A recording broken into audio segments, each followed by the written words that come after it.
In the buzz today, does there need to be tighter restrictions on the use of restraints on students? A school at the center of a lawsuit has agreed to stop using handcuffs on students younger than 13. Yeah, you heard right there. The Mississippi Capital City Alternative School reached the legal settlement after being sued. According to the lawsuit, teachers and administrators at the school used handcuffs or shackles on multiple students. Some of the kids were reportedly locked up for hours and sometimes for minor offenses. One kid was allegedly cuffed for breaking the school code by not wearing a belt. Our question for you, how does this happen? And when, if ever, is it appropriate to restrain a child using handcuffs? And public relations expert Dave Sislak is joining us. In addition to the belt, I mean, we're talking about kids who are talking too loudly, kids who wearing the wrong shoes to school. Right. This is what they were cuffed for hours at a time. That's understandable. That makes sense to me. Yeah. The kid, I'll tell you this much, the kid will never forget to wear a belt again. That's for sure. That's for sure. No, I mean, look, let me play devil's advocate for 1 second. Okay. I know, I used to cover crime for the Arizona Republic. I know a lot of cops. And one thing every cop will tell you is there are a lot of 12, in that middle school range, kids who are early bloomers or whatever. And the guys often can be very strong and very combative. I know they're 12-year-old boys or whatever.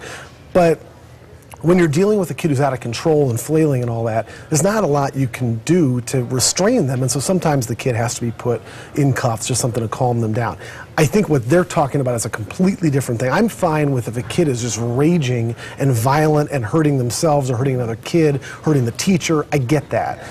The belt thing for talking too loud. Yeah. I mean, thank God they didn't do that when I was in school. I always talked too loud. I would have been in cuffs the whole senior year. Yeah. And some kids were reportedly heard screaming out to teachers, "Hey, can you loosen these cuffs? They're too tight." Right. Yeah. Scary. Yeah, I totally agree with you. If the kid is out of control and is for his own safety, I agree. But for these minor offenses, I think the teacher should be cuffed after that. That's ridiculous. Well, and where's the principal? And where's the school board? Now, it sounds like it was one of those charter schools, and there's probably not a ton of oversight going on there, which is too bad.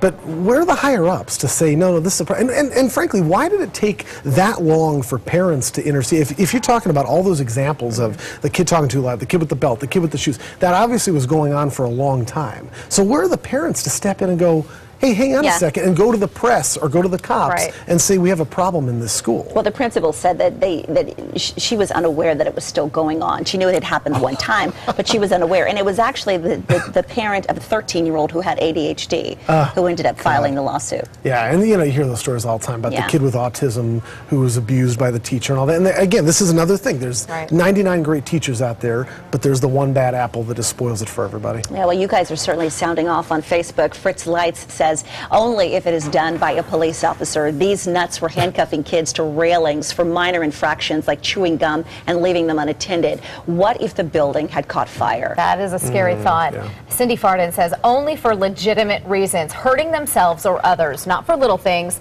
It's wrong enough to do that to animals, but children too now? Not right. Nicholas Carpetina, if they have a weapon.